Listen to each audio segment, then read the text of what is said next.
Dear viewers, আজ আমরা আলোচনা করব ইসলামের প্রতিবেশীর হক নিয়ে। আর আজকের আলোচনায় আপনাদের সাথে আছি বরাবরের মতো নিউ ইয়র্ক থেকে শেখ এনামুল কবির লুলু। ভিউয়ার্স, এবার আমরা নেইবার নিয়ে কিছু কথা বলবো। ইসলামের নেইবার বা প্রতিবেশীর রাইট নিয়ে অনেক কথা রয়েছে।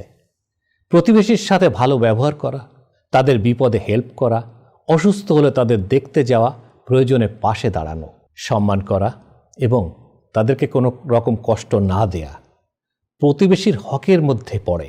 ইসলাম নেইবারের রাইটকে বাবা মা ও রিলেটিভদের রাইটসের মতোই ইম্পর্টেন্স দেয়া হয়েছে।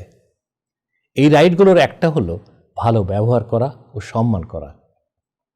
নেইবারের সাথে সব সময় ভালো ও কর্ডিয়াল বিহেভ করতে হবে এবং তাদের সম্মান করতে হবে। হেল্প করা, প্রতিবেশীর কোনো বিপদ এলে বা বিপদের সময় তাদের সাহায্য করতে হবে, তাদের পাশে দাঁড়াতে হবে। অসুস্থ হলে সেবা, নেইবার সিক হলে তাদের দেখতে যাওয়া ও সেবা দেওয়া উচিত। উপহার দেয়া, প্রতিবেশীকে সাধ্যমতো গিফট করা উচিত, এটা তাদের রাইট বা হকের প্রতি একটি পার্ট। আশ্রয় ও নিরাপত্তা, নেইবারের কোনো ক্ষতি না করা এবং তাদের সিকিউরিটি এবং পিস রক্ষা করা জরুরি।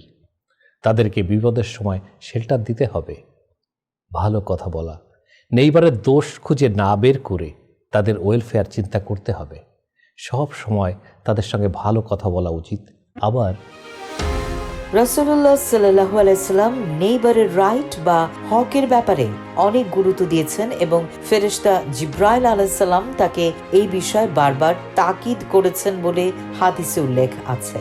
ইসলামে প্রতিবেশীর সাথে ভালো ব্যবহারকে আল্লাহর সন্তুষ্টি অ্যাচিভ করার একটি গুরুত্বপূর্ণ উপায় হিসেবে দেখা হয়। এই জন্য সামাজিক শান্তি ও হারমোনি বজায় রাখার জন্য প্রতিবেশীর রাইট বা অধিকার রক্ষা করা অত্যন্ত জরুরি। যে ব্যক্তি আল্লাহ ও পরকালের প্রতি ঈমান রাখে সে যেন তার প্রতিবেশীর সঙ্গে সদ্ব্যবহার করে। রাসূলুল্লাহ সাল্লাল্লাহু আলাইহি সাল্লাম বলেছেন, যে ব্যক্তি কোনো মুমিনের দুঃখ কষ্ট দূর করবে, আল্লাহ কিয়ামতে তার দুঃখ কষ্ট দূর করবেন। যে ব্যক্তি কোনো ক্রাইসিসে পড়া ব্যক্তির সংকট দূর করবে, আল্লাহ তার দুনিয়া ও আখিরাতের যাবতীয় সংকট নিরসন করে দেবেন। আর যে ব্যক্তি কোনো মুসলমানের দোষ ত্রুটি গোপন করবে, আল্লাহ তাআলা দুনিয়া ও আখিরাতে তার দোষ ত্রুটি গোপন রাখবেন। আল্লাহ ততক্ষণ পর্যন্ত বান্দাকে সাহায্য করে থাকেন যতক্ষণ পর্যন্ত বান্দা নিজ ভাইকে হেল্প করে। নেইবারের সঙ্গে কোনো বিষয় নিয়ে বাগ বিতণ্ডা বা ঝগড়া বিবাদ করা উচিত নয়, কেননা এতে দুইজনের মধ্যে সম্পর্কে ক্ষতি হয়। রাসূলুল্লাহ সাল্লাল্লাহু আলাইহি সাল্লাম বলেন, সেই ব্যক্তি জান্নাতে যাবে না যার অনিষ্ট থেকে তার প্রতিবেশী নিরাপদে থাকে না। কারা প্রতিবেশী? প্রতিবেশী সম্পর্কে জিজ্ঞেস করা হলে প্রফেট সাল্লাল্লাহু আলাইহি সাল্লাম বলেছেন, নিজের ঘর থেকে সামনে 40টি, পেছনের 40টি, ডান পাশে 40টি এবং বাম পাশে 40টি ঘরের লোকজন প্রতিবেশী। নেইবার যে ধর্মের হন না কেন, ভালো বিহেভ পাওয়া তার অধিকার।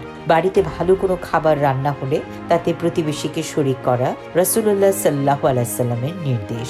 তিনি সাহাবী হযরত আবু যর রাদিয়াল্লাহু আনহুকে বলেন, হে আবু যর, যখন কোনো তরকারি রান্না করবে তখন তাতে একটু বেশি পানি দিয়ে ঝোল বাড়াও আর তোমার প্রতিবেশীকে পৌঁছে দাও।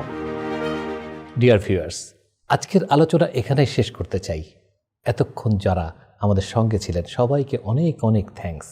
সবাই ভালো থাকবেন। সবার আগামী দিনটি অনেক বেশি সুন্দর হোক, সুখের হোক, শান্তিময় হয়ে উঠুক এই দুনিয়া, এই কামনা রেখে আমি শেখ এনামুল কবির লুলু আজকের মতো বিদায় নিচ্ছি।